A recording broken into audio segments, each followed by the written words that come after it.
Hello, everyone, and welcome to our match preview show on Football Talk Podcast. My name is Ozzie, and I'm your host for this evening. After a shocking defeat against Plymouth Argyle in the FA Cup over the weekend, it's time for Liverpool to shrug it off and put their focus and attention onto the next fixture. And it's going to be a bit of a feisty one. It's the final Merseyside Derby at Goodison Park. So, who will get the victory in this historic game? Well, tonight we can analyze the form of both teams, present the team news, predict the lineups, and also do a tactical breakdown of how the teams will set up. And then I'll finally present my score prediction. So let's discuss our opponents. Everton have brought back an old face in David Moyes, who returns to the helms of Everton as manager for the second time. Since his arrival, he's changed the fortune at the club. In all competitions, they've won three games, a 3-2 victory against Spurs, a 1-0 victory against Brighton, and a 4-0 victory against Leicester City.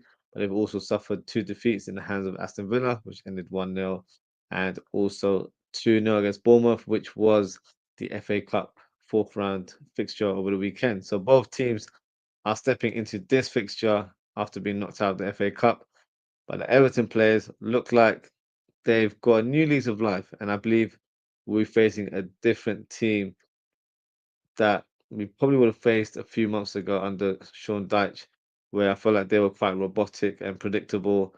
So the way that they're playing right now, they're playing with full confidence, and they possibly have no fear going into this fixture. So it's going to be a completely different proposition to what we faced, or we should have faced, I should say, in the original fixture that was scheduled in December. Now, in regards to Liverpool, aside from the defeat over the weekend, let's try and put that to one side. The Reds have been able to muster up a consistent run of victories, three wins on the bounce against Brentford, Ipswich Town, and Bournemouth. Hopefully, the Reds can make it four in a row in the Premier League, and I think it's a must-win game, as you don't want a shocking defeat like the one we faced against Plymouth Argyle to derail your season. Now, sounds a bit dramatic, but it could have an impact in upcoming fixtures. I don't believe that will be the case, as if you look at the fixture, it was pretty much our second team slash youth players that were fielded against Plymouth Argyle. So Liverpool will certainly go into this fixture with a stronger lineup. The game will be played in a ferocious speed, as it's the final Merseyside Derby at Goodison Park. So expect a hostile environment and a few fireworks on the occasion. So let's move on and present the team news and see who's available in this fixture. For Everton, they have a number of attackers that are out with injuries. The likes of Calvert-Lewin, Broha, and Chimity are currently sidelined. So it looks like Beto will be leading the line in this fixture. McNeil is also unavailable after undergoing a knee injury, and Mangala and Coleman are also unavailable for this fixture. For Liverpool, Trent Alexander-Arnold seems very unlikely to be involved in this game, so Conor Bradley could start in this fixture. Unfortunately, Joe Gomez picked up a recurring injury over the weekend. We've not been informed about the severity of the injury, but he won't be available for the foreseeable future. And Tyler Morton is out for a number of weeks with a shoulder injury. So let's move on and present the predicted lineups. We'll start with the home team, and of course Everton. So in terms of their lineup, I think they're going to go strong as well. They're going to try and field the best team they can. So in goal, it's going to be the ever-present uh, Jordan Pickford. So he will be in between the sticks. And then on the right side, because of Coleman not being available, I believe they'll go for O'Brien, who's been playing there in recent weeks. Traditionally centre back, but has played at right back for Everton. In terms of the centre back pairing, it's the trusted duo of Tarkowski and also Braithwaite.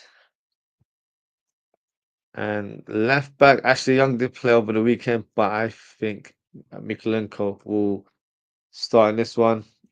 He's returned back from injury, so he should be available for this fixture. In terms of the double pivot, it's going to be Gay, and it's going to be Ghana. Uh, there we go. So that's a double pivot for Everton. Ghana had a good assist the other day as well, so he's definitely got a good passing range on him. In terms of their number 10, it's going to be Doucouré.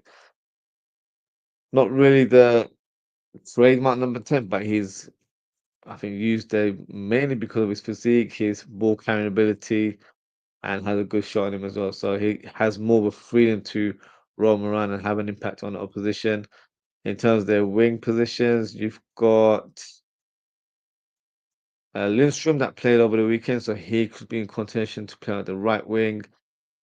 McNeil, of course, is not available, otherwise he would have been a starter.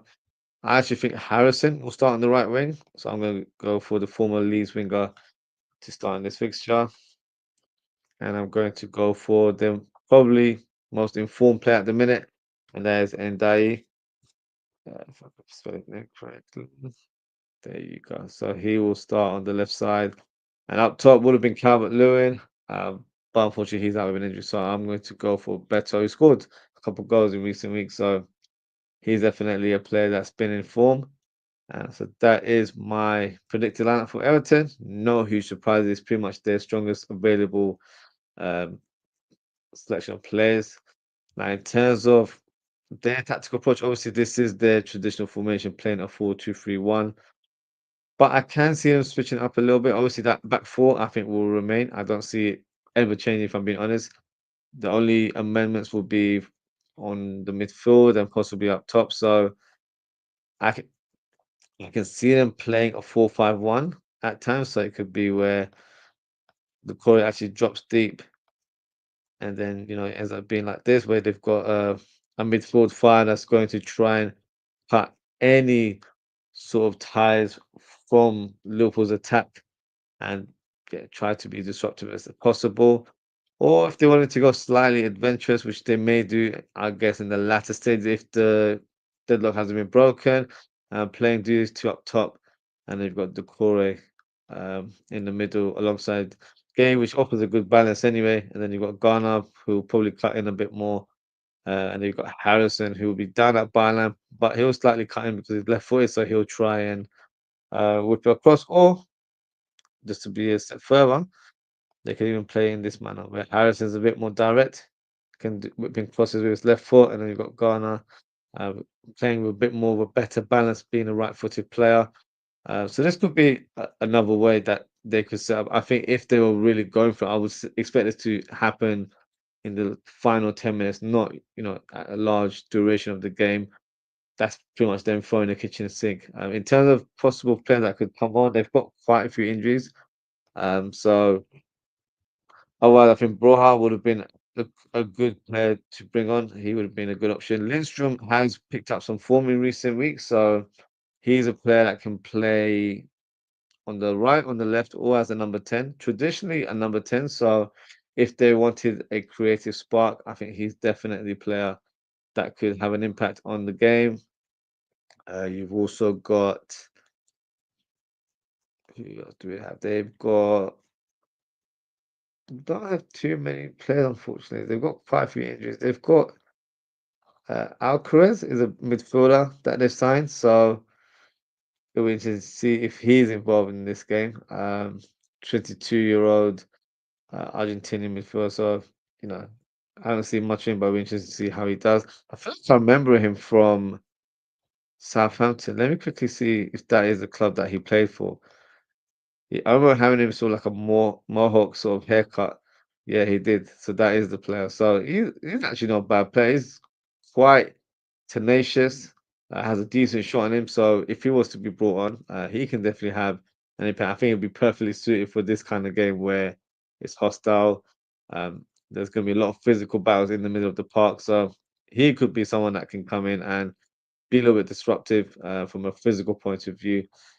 So it'll be interesting to see how they plan. But this would be pretty much the adventurous uh, sort of setup in transition, but they will start the normal way. So it will be Harrison on the right. You got Ndai here, and then you've got Beto. So that would be the traditional formation there. So let me know what you think of the lineup. If you agree or disagree, I'm sure a lot of us wouldn't really disagree with it because it is probably what we expect, and quite frankly, we don't really have too much sort of emphasis in how they set up. As long as we have a strong lineup, that's the main thing. So let's move on to the Liverpool first 11. So, of course, Allison has to return to the lineup.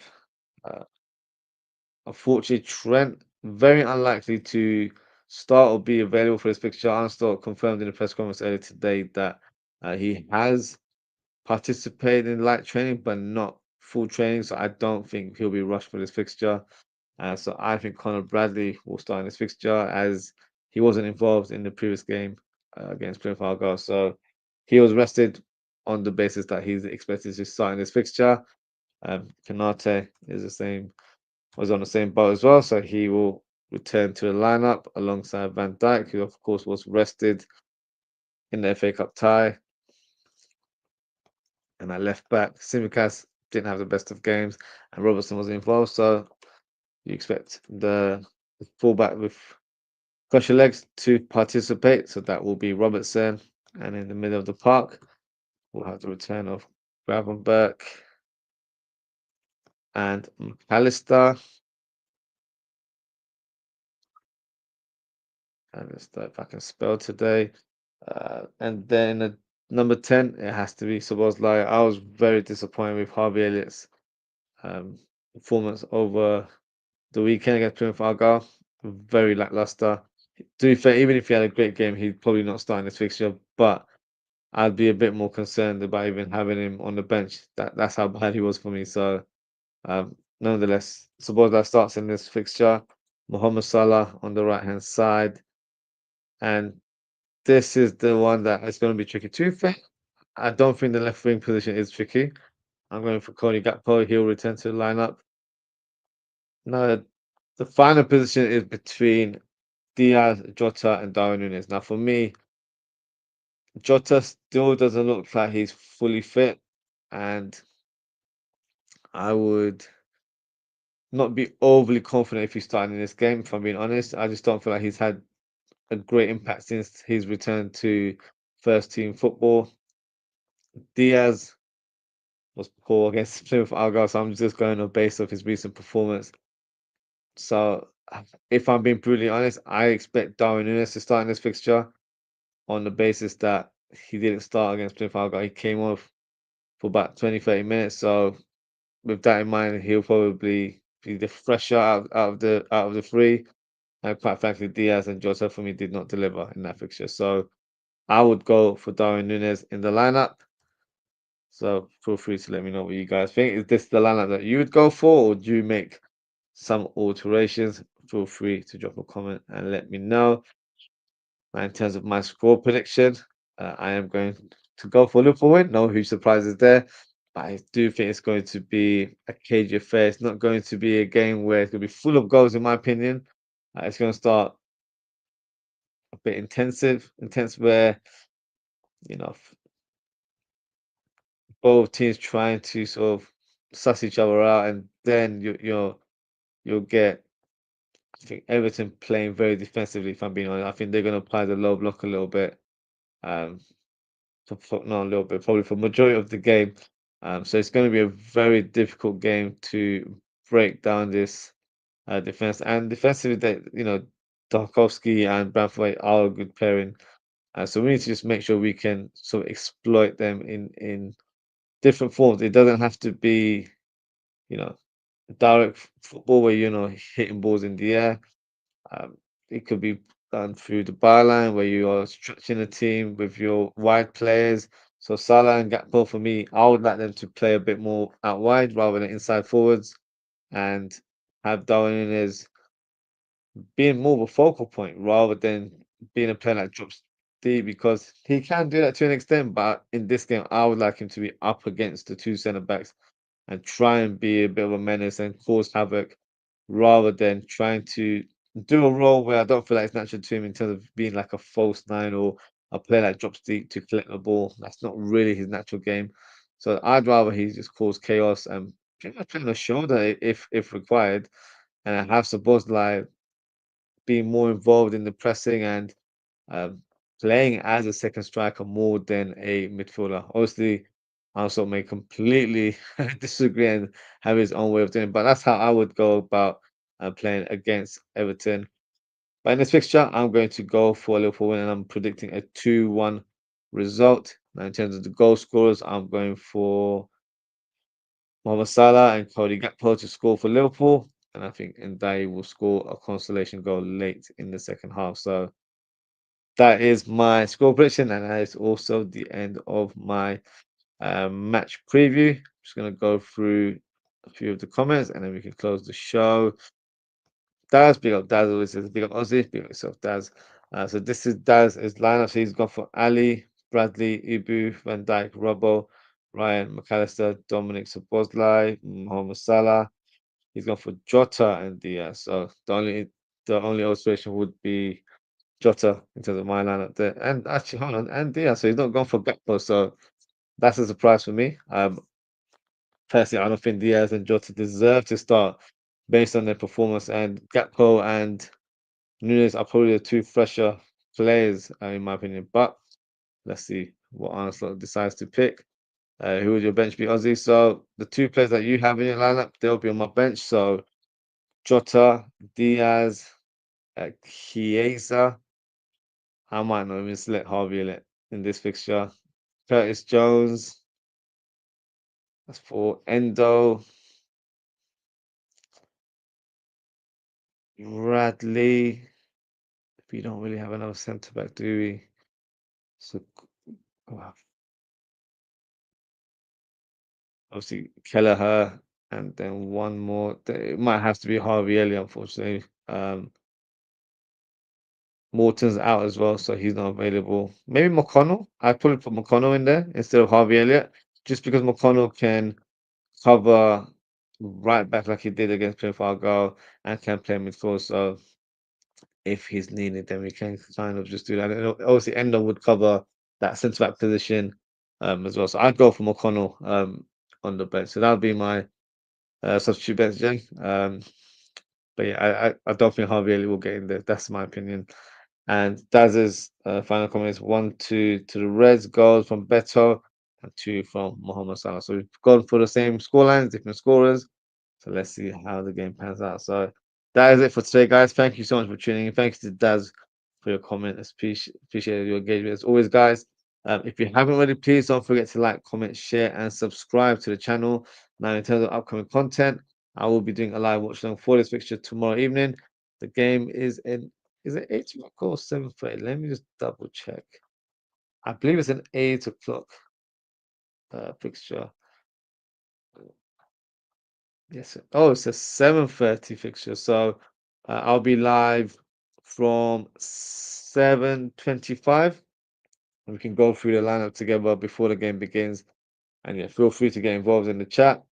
Um, give your thoughts and comments as the game is being played. Hopefully, we can get 3 points, make it 4 wins in a row, and continue to increase the gap at the top, because that is the focus now. Yes, we're out of the FA Cup, but it's one of those things where these things happen, and it's one that we've got to put behind us now. We've got to focus, move forward, and try and get as many wins as possible, and try and claim as many titles as well before the season closes. So yeah, hopefully tomorrow will be the right step in the right direction for us. And that is it for today, guys. Thank you so much for tuning in. Take care, stay safe, and I hope to speak to you all tomorrow. Goodbye.